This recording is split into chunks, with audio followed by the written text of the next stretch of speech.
So these two swings you're seeing here, one I'm clearing the hips and the other I'm stalling out with the hips. There's only one difference between these two swings, and that's one small tweak to how the hips move, which gave me that eureka moment when it came to clearing the hips. So this is something you never really hear too many people talk about online, when it is the most important thing when it comes to hip rotation. So I used to always stall out my hips. I mean, looking here at this video from me from 2017, from an old day of just a day of practice back then, I really was trying super hard to clear those hips there, but I just couldn't do it. I would stall out all the time. It would be so unbelievably frustrating. But then I discovered the importance of hip tilt, keeping our hip tilt. So this is what I started to do, was get that lead side of the hips going down and keeping their inclination to the ground. So this was the drill that I started doing a ton of.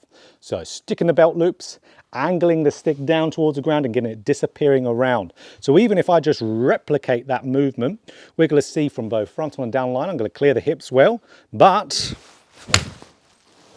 you get great distance, as you can see there, and really good control.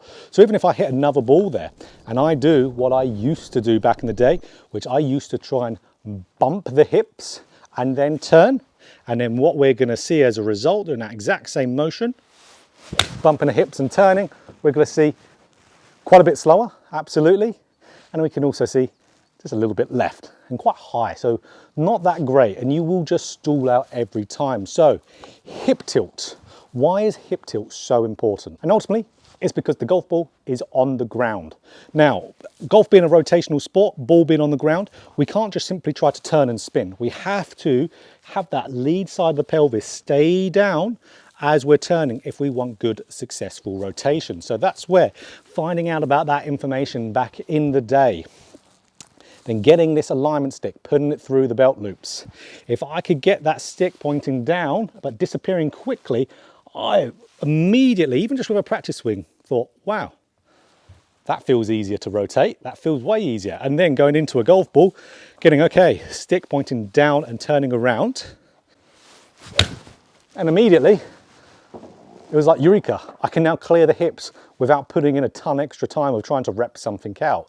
So again, because that ball is on the ground, we need to stay tilted to be able to rotate effectively. If the ball's in the air, sure, we could level out the hip tilt and then bump, turn, do all that stuff that we might see, let's say, someone in baseball do.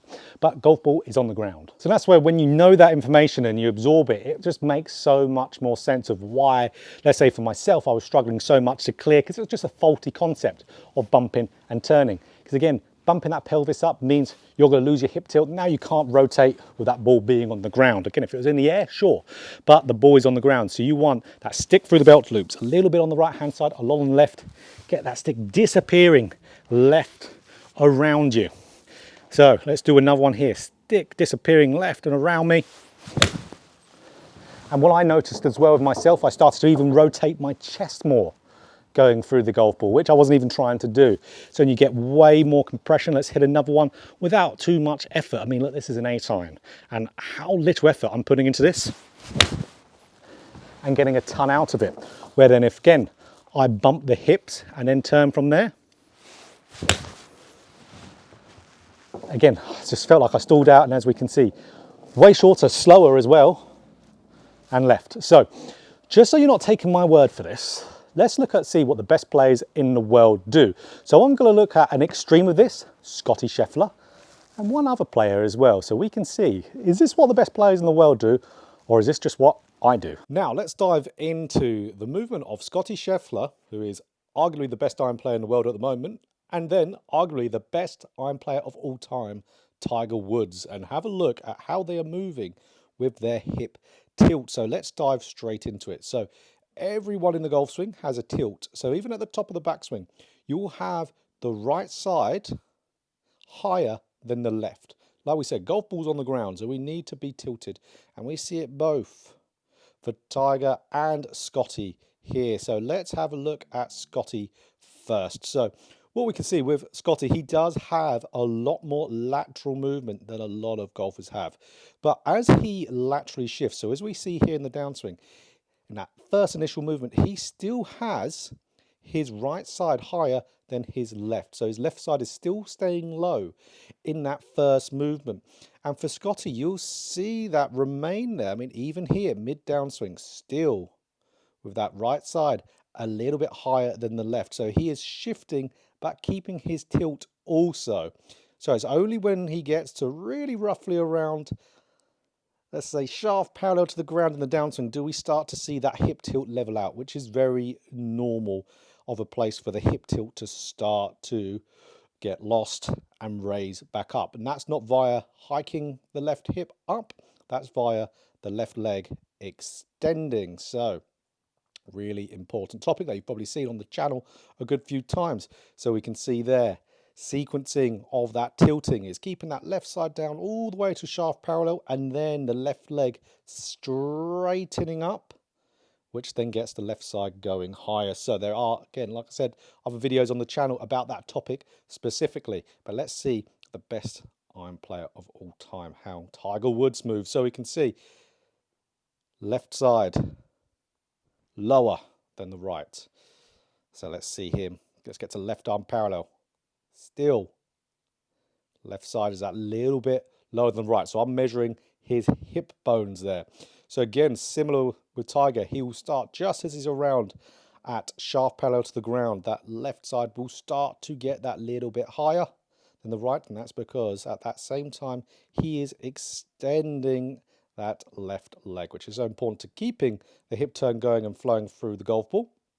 In this video, of course, we're talking about what was their clicking point, what was the eureka moment for me, which was what we're seeing with these guys here. We're keeping that lead side down lower for in that first 3/4 of that downswing. So incredibly important. If that left side raises up, we're going to have a bad time. So let's have a look at Scotty from down the line and see how it influences his hip rotation. So, okay, let's have a little look at, see how Scotty moves his hips now in the rotational sense.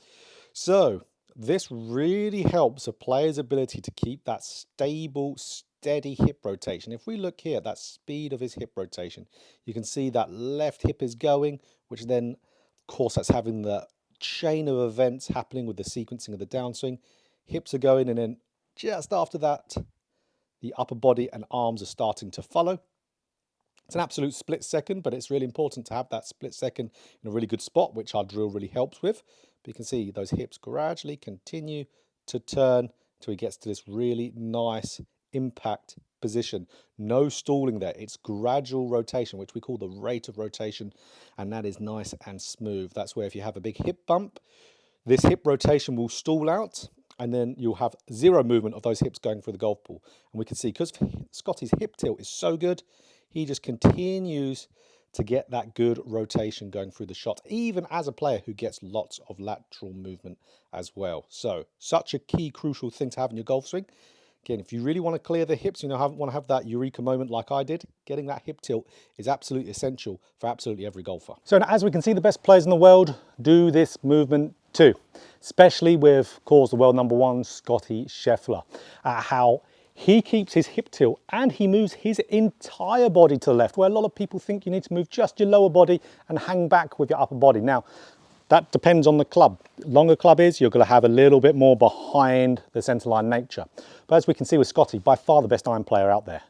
And he does this a ton. Keeps his tilt, but then moves a lot there. So even though we had our drill with the stick and the belt loops, which was my huge thing, that tiny tweak, that really helped a lot. But there's a good drill to replicate someone like Scotty, for example, which will help you hugely, of course, for your ball striking, is really that emphasis on not only keeping that lead side down, but how much weight shift can really help with your game too. And more weight shift doesn't necessarily mean you're not going to get as much rotation. Of course, if you're keeping your hip tilt, you're going to be getting good rotation with that intent and clearing those hips. But this is a really good one for also clearing your hips in a slightly different way. And that is what I call the ball forward drill. So the ball forward drill with the ball at the front, club out the middle. Now we know we want to keep that left side down. So remember that. We want to do that drill with the stick and the belt loops. But if we can have ball out the front, club out the middle, to hit this ball solidly, we have to shift not only the lower body, the entire body. So that really helps a player who overly bumps and has their upper body back up as a result. As if you bump those hips, your upper body is going to tilt backwards. That's going to make that ball really hard to hit with this drill. So it's going to instinctively get you to keep that hip tilt as well and be a little bit more like Scotty there. So ball out the front, club out the middle. there we go. Now, this gets that whole body moving so much that you'll start to feel what Scotty does sometimes. So again, ball at the front, club out the middle, and that it is with what his feet do. It's one of the reasons why Scotty is so uncontrollable with his feet, which of course doesn't make a difference to his ball flight at all, is because he moves that body so much to the left, but he is still clearing, he is still rotating at the same time. And that's where that pure, real big motion he has really gets, of course, everything moving, shifting, rotating too. So that's where even with this drill, just from this position here, club out the, let's say club out the middle, ball out the front, if I'm meeting that golf ball, look at how my hips have to turn naturally as well. So it's great, again, for rotation, for shifting, for keeping tilt. So that's why keeping tilt is so good, because it gets you shifting your weight and pressure left and rotates you at the same time. So when guys say, how can I do both of them at the same time? The answer is keep your tilt.